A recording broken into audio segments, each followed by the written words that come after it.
baik, di sini saya akan menjelaskan tentang konsep teoretik gerakan sosial. Konsep tentang gerakan sosial dapat diartikan sebagai tindakan kolektif daripada perilaku kolektif. Jadi ini menurut para beberapa sosiolog ya. Kemudian gerakan sosial dapat dipahami juga sebagai adanya aktivitas yang diorganisir dan adanya tujuan yang berkaitan dengan perubahan sosial. Perubahan yang dimaksudkan di sini itu perubahan suatu tatanan kehidupan yang lebih baik lagi. Terus gerakan sosial dapat dipetakan juga dari dua para ahli sebagai sumber rujukannya. Yang pertama itu Rajan Racing, kemudian ada Nick Crossley.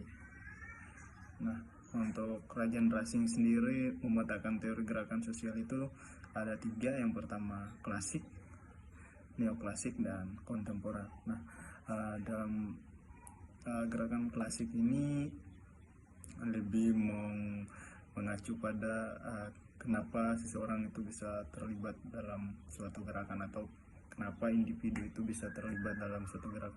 Jadi yang difokuskan di sini mengenai aspek psikologi dari seseorang itu.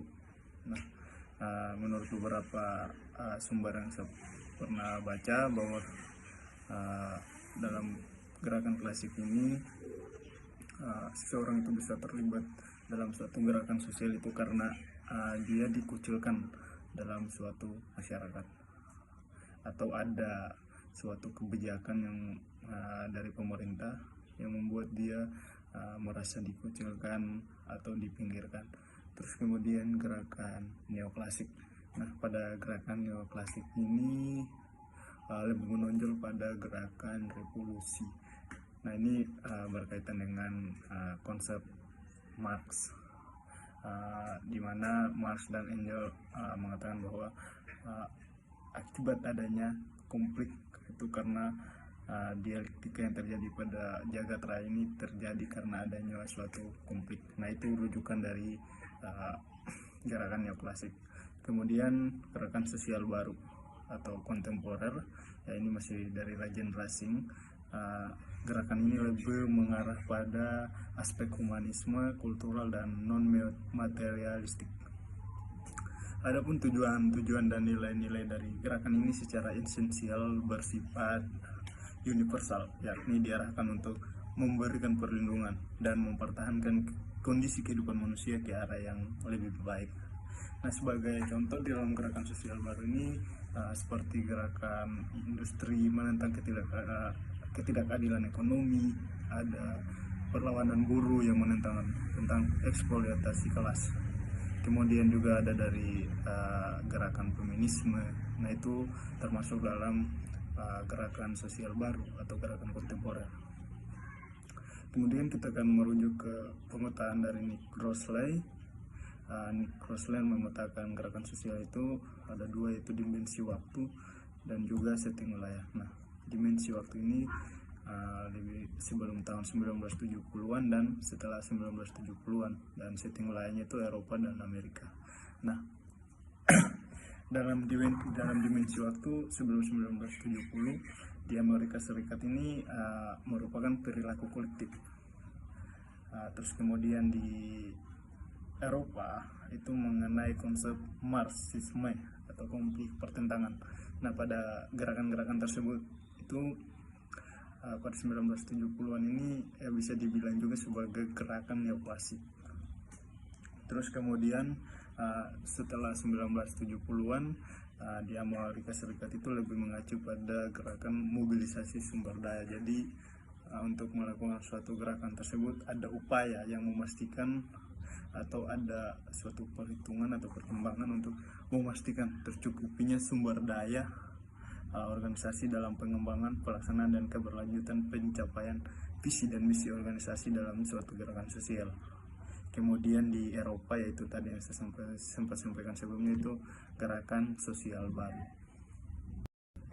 Oke, jadi baik, di sini saya akan melanjutkan mengenai konsep tentang perilaku kolektif dan teori kolektif. Nah, konsep tentang perilaku kolektif diartikan sebagai setiap peristiwa di mana sekelompok orang terlibat dalam perilaku yang tidak biasanya, yakni peristiwa yang tidak keharapan, tidak bisa dilakukan saat dalam keadaan normal, dan tidak bisa dilakukan pada orang-orang yang normal pada umumnya. Semua bentuk dari perilaku kolektif melibatkan kelompok orang-orang untuk melakukan sesuatu, di mana hal ini tidak akan dilakukan oleh orang-orang tersebut dalam keadaan normal. Nah, konsep tentang perilaku kolektif ditandai adanya spontanitas, lemahnya struktur internal ya. Struktur internal yang dimaksudkan ini lemahnya struktur individu orang tersebut, atau orang tersebut mudah dipengaruhi baik dari eksternal, atau eksternal yang dimaksud ini dari orang lain yang mempengaruhi dia, ataupun juga dari faktor lingkungan. Nah, adapun yang menjadi ciri-cirinya itu adalah dia gerakannya tidak terstruktur dan gerakannya hanya berlaku sebentar saja. Perilaku kolektif ini juga bisa dikatakan sebagai perilaku menyimpang. Akan tetapi ada yang membedakannya, itu kalau perilaku menyimpang ini dilakukan hanya oleh satu orang saja. Sebagai contoh, ketika salah satu individu ini mencuri sesuatu di toko atau merombak sesuatu di toko, maka itu disebut sebagai perilaku menyimpang. Tetapi ketika ada banyak orang yang merampok di suatu toko ataupun bank, nah maka itu dapat dikatakan sebagai perilaku kolektif. Nah, jadi itulah yang membedakan antara perilaku kolektif tentang teori dan perilaku menyimpang. Oke, di sini saya akan menjelaskan mengenai teori perilaku kolektif. Nah, untuk menjelaskan konsep ini setidaknya ada 4 teori. Yang pertama itu social containment theory atau teori penularan, di mana teori ini mengkaji peristiwa-peristiwa sosial dan kondisi-kondisi yang memungkinkan terjadinya perilaku kerumunan. Terus yang kedua ada the emergent norm theory atau teori kemunculan norma. Yang pertama itu perilaku kolektif dapat terjadi bila orang-orang menemukan diri mereka dalam suatu kebingungan atau tidak tahu apa yang harus dilakukan. Terus yang kedua, ketika orang-orang tidak mengetahui apa yang harus dilakukan, lantas mereka mengamati sekitarnya untuk melihat apa yang dilakukan oleh orang lain. Yang terakhir, dengan cepat setiap anggota dari suatu kelompok terlibat dalam setiap perilaku. Semua anggota kelompok lainnya menunggu untuk memantau apa yang akan terjadi. Terus yang teori yang berikutnya itu the symbolic interaction. Teori ini digaungkan oleh MC Pyle yang memandang bahwa perilaku kolektif adalah setiap organisasi atau koordinasi dari aktivitas individual. Terus yang terakhir ada the individualist theory, adalah suatu teori yang memusatkan kajiannya kepada karakteristik dan dorongan-dorongan individual yang menyebabkan individu terlibat dalam suatu kerumunan. Teori gerakan sosial lama. Yang pertama, teori masyarakat massa. Berpandangan bahwa organisasi suatu masyarakat menyebabkan kategori perilaku tertentu dari anggota pemimpin. Yang kedua, teori kemunculan norma. Teori yang berfokus pada alasan-alasan psikologis yang melatar belakangi keputusan untuk membentuk atau terlibat dalam suatu gerakan sosial. Yang ketiga, teori nilai tambah. Terjadinya suatu social movement memiliki kesamaan alasan dengan terjadinya perilaku kolektif tipe lainnya. Yang keempat, perspektif. Teori dominasi kelas dan teori korporatoks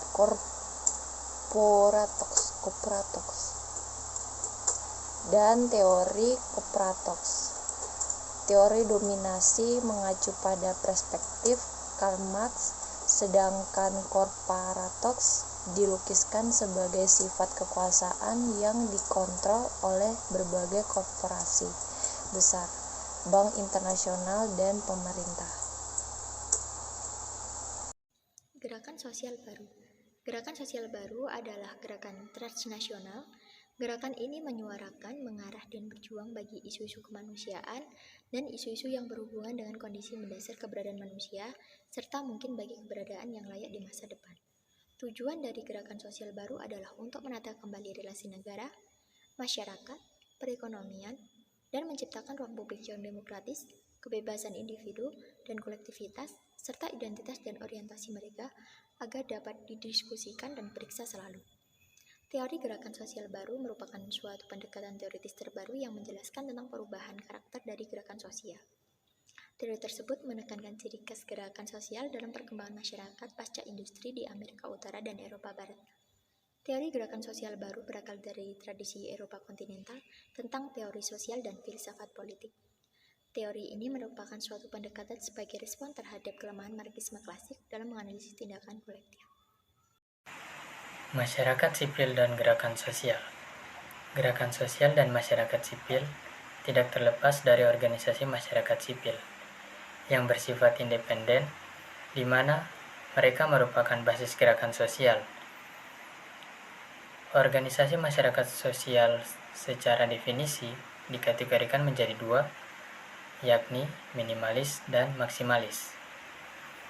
Yang pertama, minimalis. Organisasi masyarakat sipil yaitu mencakup mereka yang secara politis dan sivik benar-benar melindungi dan memperjuangkan norma-norma demokratis. Dan yang kedua, maksimalis. Organisasi masyarakat sipil yaitu mencakup semua organisasi atau asosiasi yang berada di luar sektor negara. Organisasi ketenggangan yang kecil, lokal, hingga organisasi-organisasi berbasis keanggotaan berorientasi nasional. Mozaik gerakan sosial berdasarkan hasil penelusuran dan telah akademik atau literatur review, ditemukan berbagai hasil penelitian yang terkait dengan tema gerakan sosial. Berikut ini yaitu ada konflik pembangunan dan gerakan sosial di Papua. Selanjutnya gerakan sosial rakyat Persea atau bahasa Mesir. Terus ada gerakan sosial masyarakat Sren Kali, Surabaya, gerakan sosial lokal perempuan, gerakan sosial korban bencana Lupurapindo, gerakan sosial petani Kalibakar, dan yang terakhir ada gerakan perlawanan orang-orang tertindas. Jadi dapat disimpulkan lagi gerakan sosial adalah aktivitas sosial berupa gerakan sejenis tindakan sekelompok yang merupakan kelompok informal yang berbentuk organisasi berjumlah besar atau individu yang secara spesifik berfokus pada suatu isu-isu sosial atau politik dengan melaksanakan, menolak atau mengampanyekan nilai sebuah perubahan sosial. Macam-macam gerakan sosial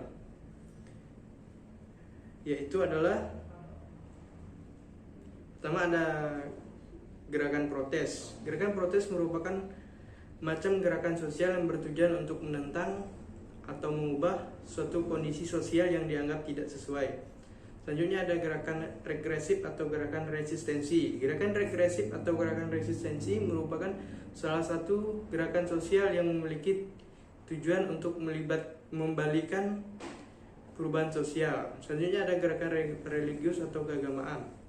Gerakan religius atau gerakan keagamaan dapat dipahami sebagai suatu gerakan sosial yang berhubungan dengan isu-isu keagamaan, spiritual maupun hal-hal gaib atau supernatural. Yang keempat ada gerakan komunal atau gerakan utopia. Gerakan komunal atau gerakan utopia merupakan suatu gerakan sosial yang berupaya untuk melakukan suatu perubahan melalui pembentukan contoh-contoh dalam masyarakat.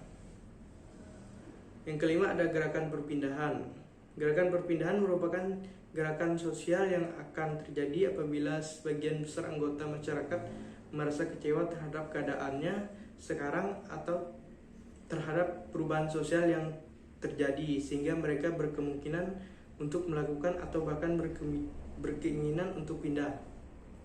Yang keenam ada gerakan ekspresif. Gerakan ekspresif terjadi apabila seorang atau sekelompok orang tidak mampu menyesuaikan diri terhadap suatu keadaan dengan mudah atau juga tidak dapat berpindah secara mudah. Yang kedelapan ada gerakan reformasi. Gerakan reformasi merupakan macam gerakan sosial yang berupaya untuk memajukan kehidupan masyarakat tanpa mengubah struktur dasarnya. Yang kesembilan adalah gerakan revolusioner. Selain gerakan reformasi, ada pula gerakan sosial penentangnya, yaitu gerakan revolusioner. Hal ini disebabkan karena orang-orang revolusioner berkeyakinan bahwa reformasi atau perubahan yang ingin dicapai tidak akan dapat tercapai apabila sistem atau dasar struktur sosial masih tetap diberlakukan. Gerakan revolusioner merupakan gerakan perubahan sistem sosial yang biasanya berlangsung secara besar-besaran dan secara mendadak.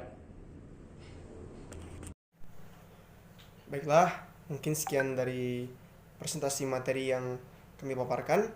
Jika ada kekurangan, kami mohon maaf. Mungkin sedikit kelebihan bisa bermanfaat bagi kita dan untuk wawasan kita semua. Mungkin sekian dari kami. Sampai jumpa.